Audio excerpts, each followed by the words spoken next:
Yo, for today's video, nandito nga pala kami ngayon sa SM para bilhan ng bagong washing machine si Mama. At syempre, i-treat na rin natin sila. Let's go! Oh, naglalakad na ako papuntang entrance. Yun, papasok.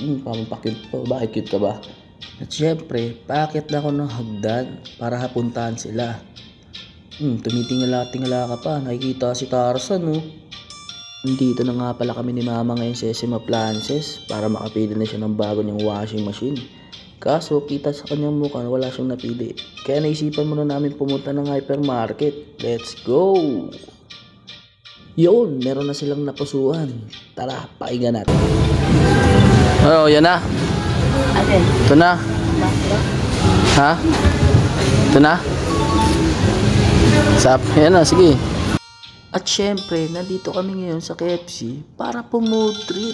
Ngayon, si Mama ang pinapili ko ng orderin at naisipan niya na lang mag-bucket meal. At syempre, kinuha na rin namin lahat ng in-order ni Mama na makapag-food trip. Ito na din yung time para makabawi sa lahat ng pag-aasikaso nila. At deserve din nila na kami naman na mag-aasikaso sa kanila. At syempre, ito na rin yung pinakinaantay ko. Yung po-mood trip kasama yung buong pamilya. Nagpapakit pa si Loco. Sige nga, pakita mo nga kung paano kumain ng isang food vlogger. Sige. Pip bite. 6 bite. Napathumbs up si Loco sa sarap. And after that, nandito na nga pala kami ngayon sa hypermarket para bilhin yung mga pangailangan nila. Alam ko na uunahin niya ni Mama yung sabon para sa kanyang bagong washing machine.